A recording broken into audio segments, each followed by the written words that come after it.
Hello दोस्तों, हिंदी की बिंदी channel में आप सभी का स्वागत है। तो दोस्तों, आज के इस वीडियो में आप सभी के लिए बीपीएससी शिक्षक भर्ती से एक और प्रैक्टिस सेट में लेके आए हूँ। तो चलिए अपनी प्रश्नोत्तरी हम शुरू करते हैं। तो ये मेरा 7वां प्रैक्टिस सेट है, बाकी 6 मैं आपको करवा चुकी हूँ जो मेरे चैनल पे आपको उपलब्ध हो जाएंगे, तो एक बार उसको देख लीजिएगा। चलिए अपनी प्रश्नोत्तरी हम शुरू करते हैं। तो पहला प्रश्न है, कठपुतली में कौन सा समास है? संप्रदान तत्पुरुष, संबंध तत्पुरुष या फिर अधिकरण तत्पुरुष। तो यहाँ आप देख सकते हैं कठपुतली, पहले इसका विग्रह करते हैं। तो इसका विग्रह करने पर यह बनता है काठ की पुतली। तो अब यहाँ पे क्या आ गया? की आ गया।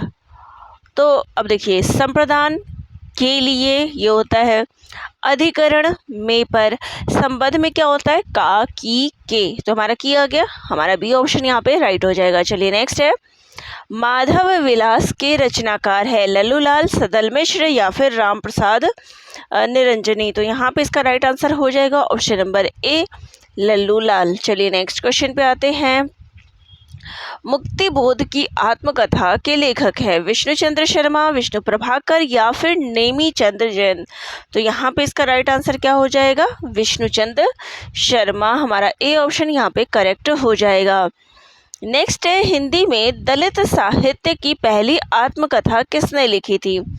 ओम प्रकाश वाल्मीकि ने, मोहनदास नैमिषराय ने, कौशल्या बेसंतरी ने। तो यहाँ पर देखिए, तो इसका राइट आंसर क्या हो जाएगा? राइट आंसर देखिए, पहली आत्मकथा कौन सी है? तो वो है जूठन।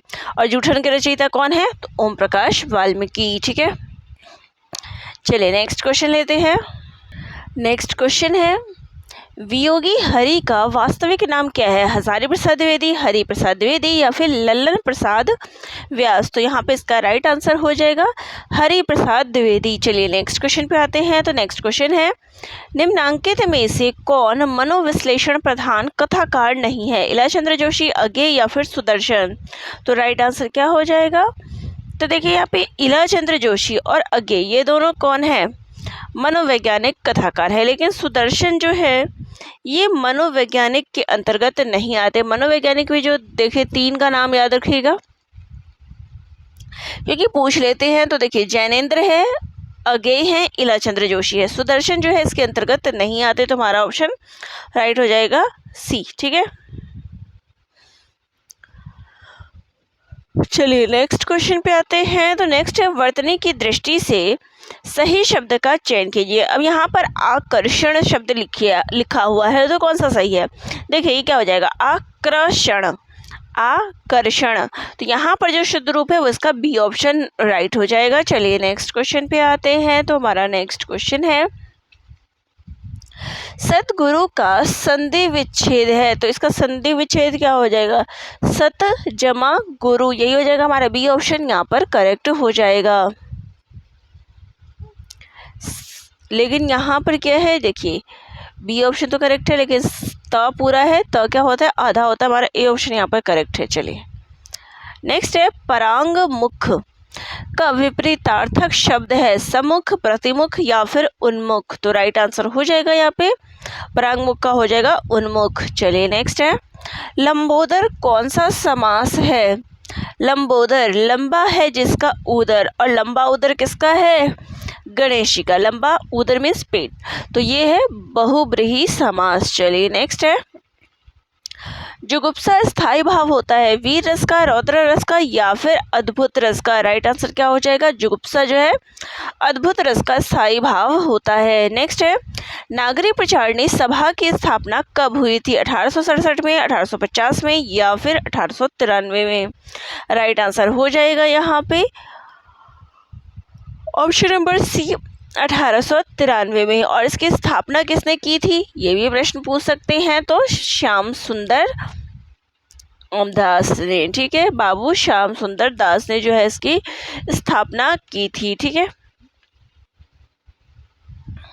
चलिए नेक्स्ट है, अब तक निम्नलिखित में से किस साहित्यकार की जन्म शताब्दी नहीं मनाई गई है?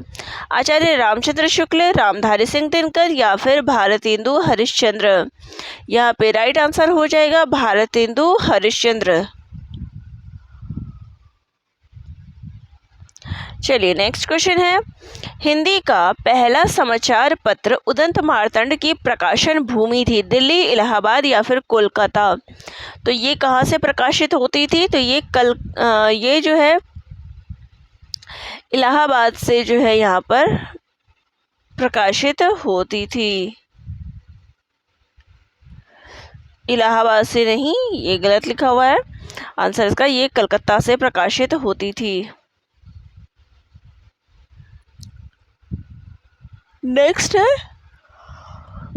क्वेश्चन पे आते हैं। तो हमारा नेक्स्ट क्वेश्चन है, टकसाली भाषा कहते हैं संस्कृतनिष्ठ भाषा को, ग्रामीण भाषा को या फिर परिनिष्ठित भाषा को। तो राइट आंसर क्या हो जाएगा? परिनिष्ठित भाषा को जो है टकसाली भाषा भी कहते हैं। नेक्स्ट है, संधि शब्द का सही विलोम है विग्रह, ह्रास या फिर सृष्टि। तो संधि का मतलब होता है जोड़ना, तो यहाँ पे संधि का विलोम पूछा गया है, तो हो जाएगा विग्रह यानी अलग करना। नेक्स्ट है, शुद्ध शब्द का चयन कीजिए। तो यहाँ पर गृहिणी शब्द जो है कौन सा सही है? तो यहाँ पर ए ऑप्शन जो है हमारा यहाँ पर करेक्ट हो जाएगा। नेक्स्ट है, निम्नलिखित में से किस कृति के लेखक जयशंकर प्रसाद नहीं है? कानन कुसुम, ध्रुव स्वामिनी या फिर लहर। देखिए लहर इनका है, ध्रुव स्वामिनी इनका है, कानन कुसुम भी इनका है, तीनों ही किनके हैं? जयशंकर प्रसाद जी का। तो यहाँ पे हमारा ऑप्शन हो जाएगा ई। चलिए नेक्स्ट है, रंगभूमि किसकी रचना है? जयशंकर प्रसाद, अज्ञे या फिर प्रेमचंद। तो ये प्रेमचंद जी का उपन्यास है, जिसका जो पात्र होता है वो सूरदास होता है। नेक्स्ट है, अनाम दास का पोथा किसकी रचना है? हजारी प्रसाद द्विवेदी, भगवती चरण वर्मा या फिर अमृतलाल नागर। तो अनाम दास का पोथा जो है हजारी प्रसाद द्विवेदी जी का ऐतिहासिक उपन्यास है। इनके द्वारा जो है 4 उपन्यास लिखे गए हैं, बाणभट्ट की आत्मकथा, चारुचंद्र लेख और पुनर्नवा। चौथा है अनाम दास का पोथा। तो इन चारों नामों को याद रख लीजिए, यही 4 नाम अधिकतर पूछे जाते हैं। नेक्स्ट है, पंच पांडव चरितरास के रचयिता है? शालीभद्र सूरी, आसुगु या फिर नरपति नाल। राइट आंसर हो जाएगा यहाँ पे option number A, Shalibhadra Suri. चलिए हमारा नेक्स्ट क्वेश्चन है, समान का विलोम शब्द है। तो समान शब्द का विलोम क्या होगा? असमान, बराबर या फिर समानता। तो देखिए समान का विलोम जो होता है वो होता है असमान। नेक्स्ट है, नागार्जुन किस काव्यधारा के कवि हैं? प्रगतिवादी, प्रयोगवाद या फिर अकविता। तो नागार्जुन जो है प्रगतिवादी कवि हैं। चलिए नेक्स्ट है, अपभ्रंश शब्द का उल्लेख सबसे पहले किया है? पाणिनि ने, नागार्जुन ने या फिर पतंजलि ने। तो राइट आंसर हो जाएगा यहाँ पर ऑप्शन नंबर सी, पतंजलि ने। नेक्स्ट है, अवहट्ट भाषा से तात्पर्य है? ग्रामीण भाषा, परिनिष्ठित अपभ्रंश या फिर ग्रामीण प्राकृत। तो यहाँ पे इसका राइट आ जाएगा ग्रामीण अपभ्रंश। अवहट्ट से जो तात्पर्य होता है वो ग्रामीण अपभ्रंश से होता है। नेक्स्ट है, अवहट्ट में शिक्षा शब्द के लिए कौन सा रूप मिलता है? तो यहाँ पर देखिए अवहट्ट में शिक्षा के लिए जो शब्द मिलता है वो है ऑप्शन नंबर सी, शिक्षा। नेक्स्ट है, निम्नलिखित में से किस कृति के रचनाकार दुष्यंत कुमार है? अपनी केवल धार, खूंटियों पर टंगे लोग या फिर साए में धूप। तो देखिए यहाँ पर साए में धूप जो कृति है ये दुष्यंत कुमार की है, ठीक है। अब इसके बाद बात करें खूंटियों पर टंगे लोग, ये किसका है? तो ये सर्वेश्वर दयाल सक्सेना का है। किसका है ये? सर्वेश्वर दयाल सक्सेना का। और अपनी केवल धार ये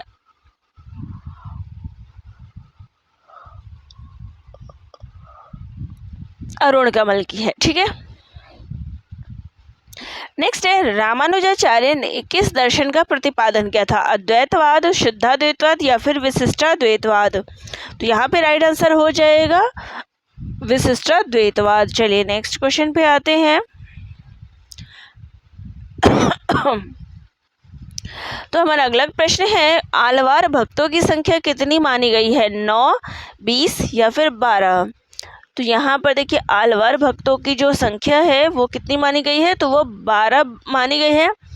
और नैनवार देखिए, नैनवार 9 से शुरू हो रहा है ना, तो ये याद रखिएगा 9, नैनवार 9 से शुरू है तो ये 9 आ जाएगा, और आलवार की 12 है। चलिए, नाभादास कृत भक्तमाल की भाषा है, अवधी, ब्रजभाषा या फिर हिंदी खड़ी बोली। तो भक्तमाल की जो भाषा है वो है ब्रजभाषा। ठीक है, चलिए नेक्स्ट है, निम्नलिखित में से मोहन राकेश लिखित नाटक है, जन्मेजय का नाग यज्ञ प्रसाद जी का है, सिंदूर की होली लक्ष्मी नारायण लाल का है। ठीक है,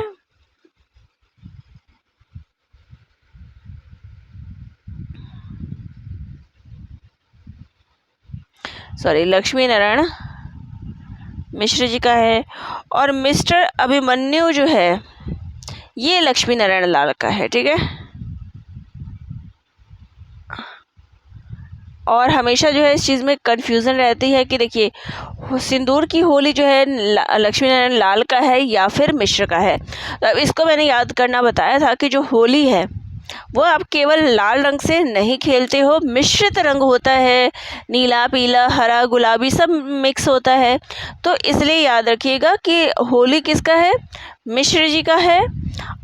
और बाकी लक्ष्मी नारायण तो आपको दोनों के लिए याद है, लेकिन मिश्र है या लाल है इसमें कंफ्यूजिंग हो जाता है। तो यहाँ याद रखिएगा होली, होली क्या है, हम एक रंग से नहीं खेलते हैं, अलग अलग रंगों का मिश्रण होता है, तो यहाँ पर मिश्र आ जाएगा। ठीक है, मिस्टर अभिमन्यु लक्ष्मी नारायण लाल का है, तो यहाँ पर हमारा ई ऑप्शन जो है करेक्ट हो जाएगा, क्योंकि मोहन राकेश का एक भी नहीं है। चलिए, हरडे वाणी एवं अंगवधु किसकी वाणियों का संकलन है, सुंदरदास, दादू दयाल या फिर मलुकदास। तो हरडे वाणी और अंगवधु जो है दादू दयाल की रचना है। चलिए नेक्स्ट है, निम्नलिखित में से किस रासो काव्य का मूल वर्ण विषय वीर रस न होकर श्रृंगार रस है, खुमान रासो, पृथ्वीराज रासो या फिर बीसल देव रासो। तो राइट आंसर हो जाएगा हमारा ऑप्शन नंबर सी, बीसल देव रासो।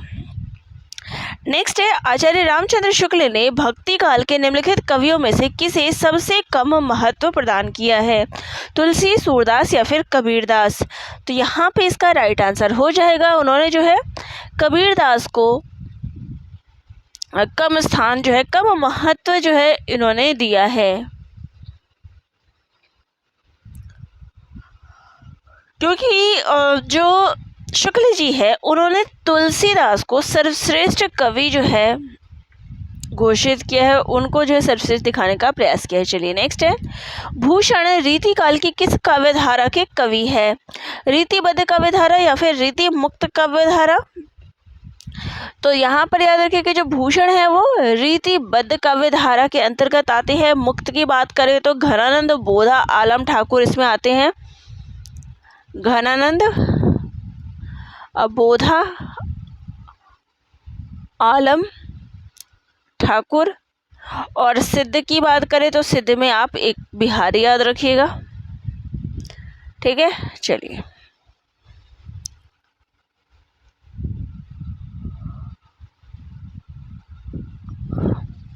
नेक्स्ट है, प्रेमचंद की कौन सी कृति अंग्रेजों द्वारा जब्त कर ली गई थी, कायाकल्प, सोजे वतन या फिर निर्मला। तो इनकी कृति सोजे वतन। अब वतन से याद रखिएगा कि वतन की चीज थी तो क्या कर ली अंग्रेजों ने, जब्त कर ली थी। नेक्स्ट है, निम्नलिखित में से अष्टछाप के एक मिनट, ये क्वेश्चन जो है पूरा, अष्टछाप के ना पढ़ने वाले कवि का नाम है। तो यहाँ पर देखिए कुंभनदास, सुंदरदास या फिर नंददास। तो यहाँ पर जो हमारा राइट आंसर जाएगा कि अष्टछाप के कवि कौन नहीं है, सिंपल सा ये प्रश्न पूछा गया है।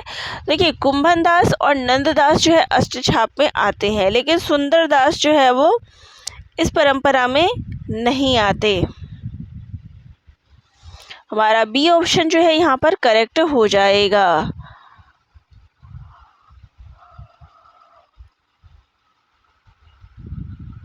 मात्रा क्रम की दृष्टि से दोहा के विपरीत पढ़ने वाले छंद का नाम क्या है? तो दोहा के विपरीत जो होता है वो होता है सोरठा। नेक्स्ट है निर्गुण ज्ञानाश्रय शाखा का दूसरा नाम है राम भक्ति शाखा, कृष्ण भक्ति शाखा, संत साहित्य। तो हमारा सी ऑप्शन यहाँ पे करेक्ट हो जाएगा। नेक्स्ट है निम्नलिखित में से किस ग्रंथ के लेखक रामविलास शर्मा है? संस्कृति के 4 अध्याय, कविता के नए प्रतिमान, या फिर भारत में अंग्रेजी राज और मार्क्सवाद। देखिए यहाँ पर जो रामविलास शर्मा की कृति पूछी है तो देखिए संस्कृति के 4 अध्याय दिनकर की है, कविता के नए प्रतिमान नामवर सिंह का है, ठीक है। और उसके बाद बात करें कि ये किसका है, भारत में अंग्रेजी राज और मार्क्सवाद, ये रामविलास शर्मा का है। हमारा सी ऑप्शन जो है यहाँ पर करेक्ट हो जाएगा।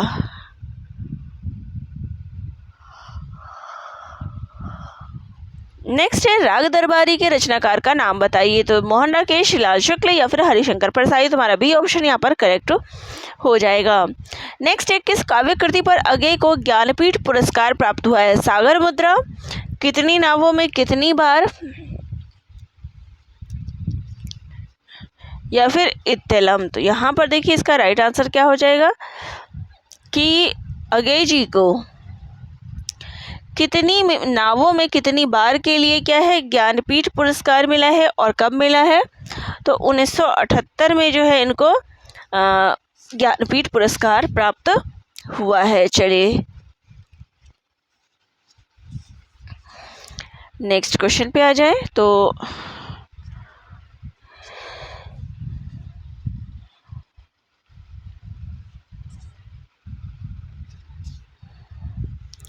चलिए नेक्स्ट क्वेश्चन है हमारा,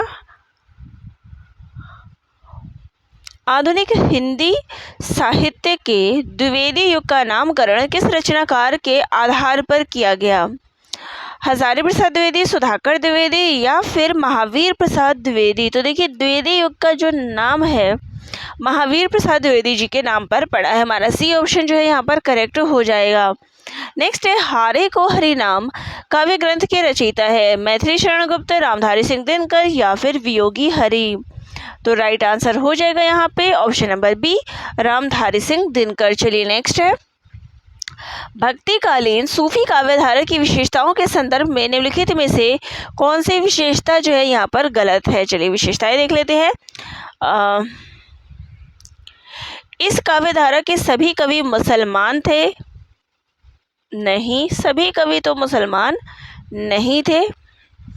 इस काव्यधारा के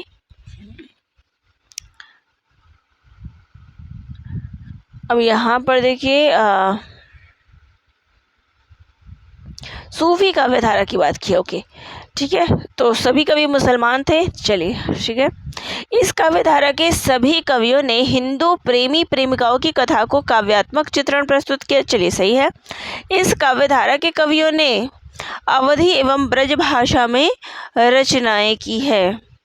तो यहाँ पे जो हमारा राइट आंसर हो जाएगा कि उन्होंने जो है रचनाएं जो है ब्रज भाषा में नहीं लिखी है, अवधी में तो है लेकिन ब्रज में नहीं है। ठीक है, तो हमारा सी ऑप्शन यहाँ पर करेक्ट हो जाएगा। नेक्स्ट है निम्नलिखित में से संत काव्य की विशेषता नहीं है? बाह्य आडंबरों का खंडन किया गया है, गुरु का महत्व किया गया है, सगुण ईश्वर की उपासना। अब यहाँ पे देखिए संत काव्य की बात की है और संत काव्य जो थे निर्गुण ईश्वर को मानते थे, ना कि सगुण ईश्वर को। तो हमारा यहाँ पे सी ऑप्शन करेक्ट हो जाएगा। चलिए नेक्स्ट है निर्गुण काव्य धारा की प्रवृत्ति है वात्सल्य रस की प्रधानता, प्रकृति पर चेतन सत्ता का आरोप, रूढ़ियों एवं बाह्य आडंबरों का विरोध। तो यहाँ पे देखिए कि इन्होंने भी क्या किया है, वात्सल्य रस तो हमें कृष्ण काव्य धारा में मिलेगा, प्रकृति पर चेतन सत्ता का आरोप, प्रकृति की बात की है तो ये हमें छायावाद में मिलता है, लेकिन रूढ़ियों एवं बाह्य आडंबरों का विरोध ये हमें देखने को मिलता है। नेक्स्ट एक खड़ी बोली हिंदी में सर्वप्रथम रचना करने वाले कवि का नाम है? चलिए ऑप्शन पे आ जाए, जायसी, अमीर खुसरो या फिर विद्यापति। तो खड़ी बोली में जिन्होंने अपनी रचना की वो है अमीर खुसरो। चलिए नेक्स्ट है हिंदी का प्रथम सूफी कवि है मुल्ला दाऊद जायसी या फिर मुल्ला वजही। तो यहाँ पे राइट आंसर हो जाएगा option number A Mulla Daud. और इनकी रचना कौन सी है? तो वो है चंदायन। ठीक है, नेक्स्ट है निम्नलिखित में से किस कवि ने सिर्फ अवधी भाषा में ही रचना की है? कबीरदास, सूरदास या फिर तुलसीदास। तो यहाँ पर देखिए कबीरदास की भाषा क्या थी? तो वो थी सदुक्कड़ी। सूरदास इन्होंने ब्रज भाषा में रचना की है। तुलसीदास इन्होंने अवधी और ब्रज दोनों भाषा में रचनाएं की है। ठीक है, कबीर की भाषा क्या थी? सदुक्कड़ी, पंचमेल, खिचड़ी, अलग अलग भाषाओं का सम्मिश्रण। सूरदास की भाषा क्या थी? ब्रज। और तुलसीदास ने जो है अवधी और ब्रज दोनों ही बनाया था। तो यहाँ पे ई ऑप्शन हमारा करेक्ट हो जाएगा। चलिए नेक्स्ट है, हिंदी में प्रयुक्त शब्द बाल्टी शब्द भंडार की दृष्टि से किस तरह का शब्द है? अब बाल्टी क्या है? तत्सम है, तद्भव है या फिर देशज है? तो बाल्टी जो है उपयुक्त में से कोई नहीं है। ठीक है, तो अब यहाँ प्रश्न आता है कि बाल्टी फिर कैसा शब्द है? तो बाल्टी जो है विदेशज शब्द में आता है। ठीक है, चलिए, तार सप्तक का संबंध किस काव्य धारा से? प्रगतिवाद, प्रयोगवाद या फिर हालावाद? तो इसका राइट आंसर है ऑप्शन नंबर बी प्रयोगवाद। किसने शुरू किया था? तो अगे जी के द्वारा जो है तार सप्तक का संपादन किया गया था। सूफी काव्य पद्धति का अंतिम ग्रंथ कौन सा है? यूसुफ जुलेखा, पद्मावत या फिर मृगावती? तो राइट आंसर हो जाएगा यहाँ पे यूसुफ जुलेखा। और इसके रचनाकार कौन थे? तो शेख निसार की ये रचना है। ठीक है, चलिए, आदिकालीन हिंदी साहित्य को सिद्ध सामंत काल कहने वाले हैं। तो देखिए सिद्ध सामंत काल इसको किसने कहा है? विश्वनाथ प्रसाद मिश्र ने, रामकुमार वर्मा ने या फिर महावीर प्रसाद द्विवेदी ने? तो यहाँ पे आदिकाल को सिद्ध सामंत काल इनमें से किसी ने नहीं कहा है, क्योंकि इसको सिद्ध सामंत काल कहने वाले हैं वो है राहुल सांकृत्यायन, जो हमारे ऑप्शन में नहीं है। और नहीं है तो हम हमेशा ई ऑप्शन लगाएंगे। चलिए,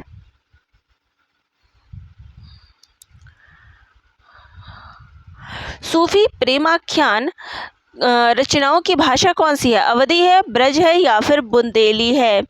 तो सूफी प्रेमाख्यान जो रचनाएं हैं उनकी भाषा अवधी है। सूफी कवियों का सबसे प्रिय अलंकार कौन सा है? वक्रोक्ति, समासोक्ति या फिर अनुप्रास? तो इनको जो है समासोक्ति अलंकार प्रिय है। स्वामी अग्रदास किस काव्यधारा के कवि हैं? निर्गुण संत काव्यधारा, प्रेमाश्रयी काव्यधारा या फिर राम भक्ति काव्यधारा? तो ये राम भक्ति शाखा के कवि हैं। ठीक है, नेक्स्ट है निम्नलिखित में से स्त्रीलिंग शब्द को चुनिए। धुआं, संध्या या फिर भत्ता? राइट आंसर हो जाएगा यहाँ पे ऑप्शन नंबर बी संध्या। पितृ शब्द के प्रथम बहुवचन का रूप है? पितृ, पितरा या फिर पितरः? तो राइट आंसर हो जाएगा ऑप्शन नंबर सी पितरः। नेक्स्ट है जिस काव्य में प्रयुक्त किसी एक ही शब्द के एक से अधिक अर्थ हो उस पंक्ति में कौन सा अलंकार होता है?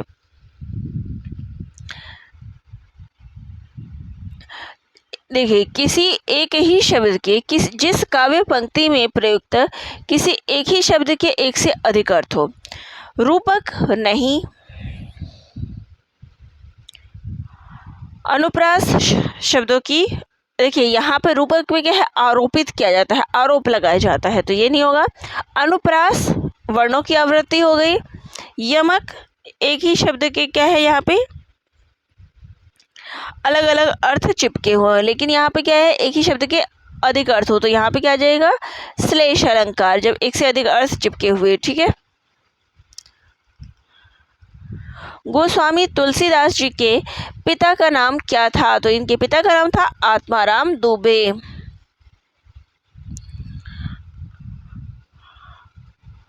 नेक्स्ट है गोद लिए हुलसी फिरे तुलसी सोसुत होय, यह पंक्ति इनमें से किस कवि की है? ये बिल्कुल खराब हो गया। चलिए, तो ये पंक्तियां जो है रहीम दास के द्वारा कही गई है। गोद लिए हुलसी फिरे तुलसी सोसुत होय पंक्ति किसकी है? रहीम दास की है। नेक्स्ट है आचार्य रामचंद्र शुक्ल ने किस कवि को कठिन काव्य का प्रेत कहा है? तो कठिन काव्य का प्रेत जो है केशव दास को कहा गया है।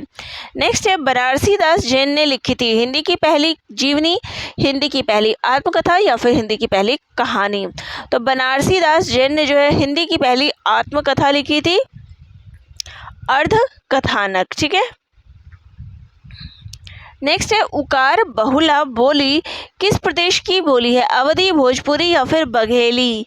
राइट आंसर हो जाएगा यहाँ पे ऑप्शन नंबर ई कि इनमें से कोई नहीं। तो उकार बहुला जो है ये इनमें से किसी में नहीं आती है। चलिए, निम्नलिखित में से कौन सी विशेषता देवनागरी में नहीं है?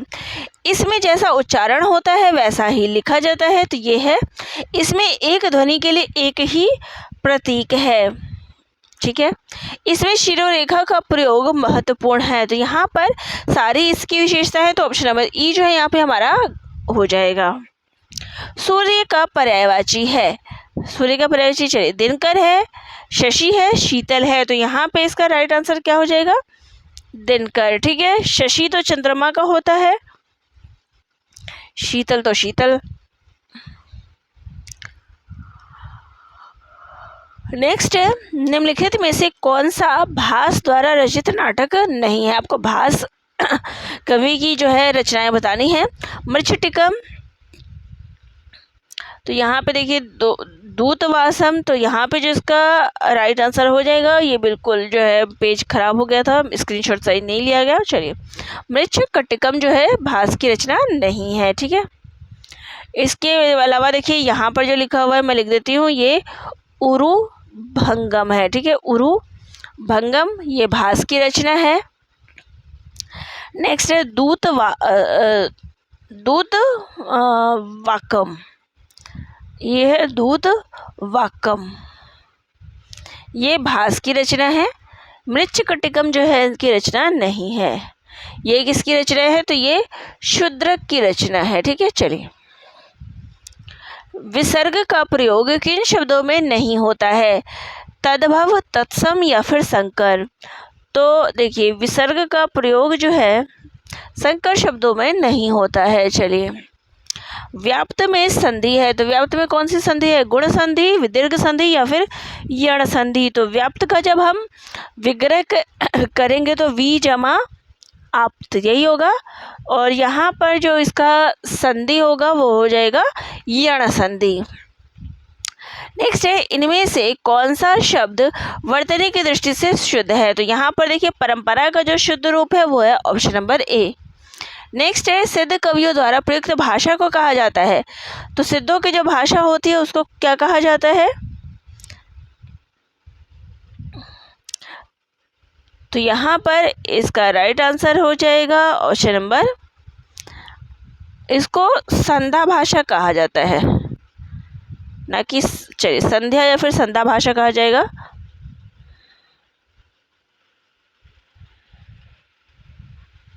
नेक्स्ट क्वेश्चन है पद्मावत की रचना किसने की है? तो पद्मावत के रचयिता है जायसी। चलिए, नेक्स्ट है अष्टयाम के रचयिता है, तो अष्टयाम जो है किसकी रचना है? रैदास, नाभादास? तो राइट आंसर है नाभादास। चलिए,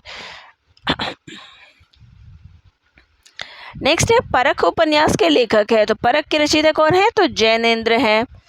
नेक्स्ट है बाल मुकुंद गुप्त द्वारा रचित निबंध संग्रह है भारत मित्र, प्रज्ञा मित्र या फिर शिव सागर की चिट्ठियाँ? तो यहाँ पे ऑप्शन नंबर ई जो है करेक्ट हो जाएगा, क्योंकि क्या है ये शिव शंभू के चिट्ठे।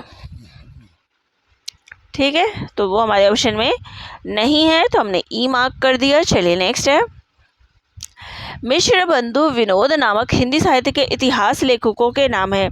अब मिश्र बंधु विनोद जो है किसने लिखा है? श्याम बिहारी मिश्र, सुखदेव बिहारी मिश्र और राम बिहारी मिश्र। राम नहीं है, गणेश बिहारी मिश्र, श्याम बिहारी मिश्र और सुखदेव बिहारी मिश्र। तो यहाँ पे देखिए नेक्स्ट है, अब यहाँ पे भी क्या है? राम है, तो हमारा बी ऑप्शन जो है यहाँ पे करेक्ट है। चलिए, मिश्र बंधुओं ने परिवर्तन काल की समय सीमा निर्धारित की है। तो यहाँ पे इसका राइट आंसर हो जाएगा संवत 1890 से 1925। ठीक है। नेक्स्ट है आचार्य रामचंद्र शुक्ल ने प्रथम उत्थान की समय सीमा कब से कब तक निर्धारित की है? तो राइट आंसर है इसका ऑप्शन नंबर सी, 1868 से 1893। नेक्स्ट है उत्तर प्रदेश सरकार द्वारा सन 1947 ईस्वी में गठित देवनागरी लिपि सुधार समिति के अध्यक्ष थे। तो इसके अध्यक्ष थे आचार्य नरेंद्र देव। तो चलिए ये था हमारा एक और प्रैक्टिस सेट मैं आपके लिए बाद में लेकर आऊँगी। आज ही आपको और प्रैक्टिस सेट मिल जाएंगे। तो चलिए वीडियो आपको अच्छी लगी हो तो चैनल को लाइक शेयर सब्सक्राइब करिएगा, और आपके कोई डाउट हो तो मुझे कमेंट ज़रूर करिएगा। देखिए मैं वीडियो के द्वारा आपको उन सभी चीज़ों का सॉल्यूशन जो है देती हूँ, हल करती हूँ आपके हर प्रॉब्लम का। तो यहाँ पर आप मुझे ज़रूर बताइएगा, और यहाँ पर जो भी जुड़े हुए हैं बिहार से तो कमेंट ज़रूर करिएगा बीपीएससी की आपकी तैयारी कैसे चल रही है। धन्यवाद।